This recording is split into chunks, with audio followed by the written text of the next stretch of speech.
Welcome to Local Edition. I'm Bella Shaw. Take a look around and you will see that we have poverty right here in our own backyard. Christina Marroquin joins us. She's the director for the Lighthouse for Women and Children, and you're trying to help these women and their kids. And a lot of people just don't know. What is the Lighthouse? The Lighthouse is part of the Ventura County Rescue Mission, and we are a faith-based organization that provides a continuum of care and services to real women and children who have stepped into the issue of homelessness for whichever reason that has happened in their life. Some women have life recovery challenges or substance abuse challenges.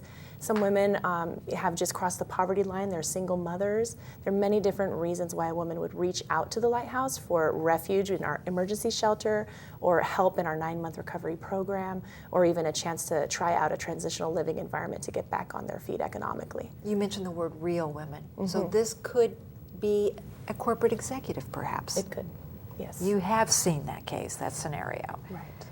Women with 5 children, where do they go? How do they get employment when they've got 5 children to care for? Where does the Lighthouse step in on that?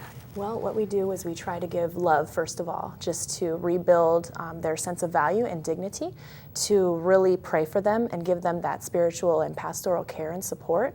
And then what we do is the practical aspect of service, give them food and shelter, clothing, a place to wash their laundry, a safe bed to sleep in, off of the violence that sometimes comes with the streets. We really are a safe harbor shelter, so some women do come to us to escape domestic violence. And we do our best to provide biblical counseling, case management, and referrals. If we cannot serve the entire need, we have a network of partners that we work with to address the issues in these lives. And Christina, you transition them. They start off maybe in an emergency shelter, and then they can be moved to another place until they finally, you can kind of cut the strings and let them prosper.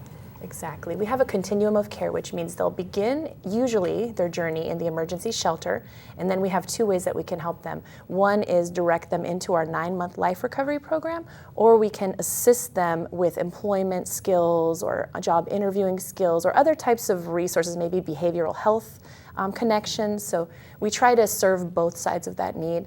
And then if they do interview and are accepted into the life recovery program, they will have a 9-month journey, a very difficult journey. It's difficult to go out of your addiction. And then if they are successful, there's a graduation, and they can choose an internship, or they can choose a transitional living environment, or choose to go back home and be restored to their families. There's a lot of really interesting pathways you can take, almost choose your own adventure.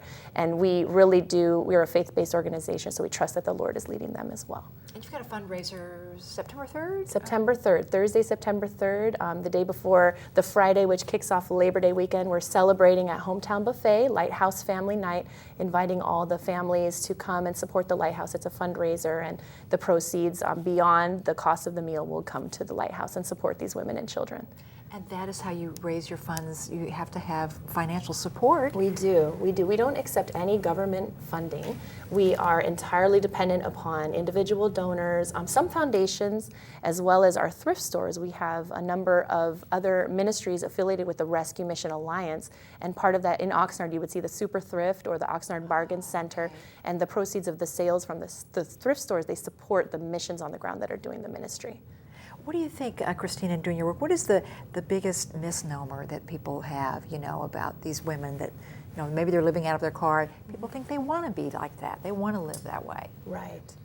I think really is the label homeless or poor. It's important to think of them as people, individuals with a uniquely created design and pathway and purpose for their life. That they're not just some number, they're not a group of people that's a hopeless group, but Christina, there's something thank you so special. much. Very enlightening. All right, thank This you. has been Local Edition. I'm Bella Shaw. Thanks for joining us.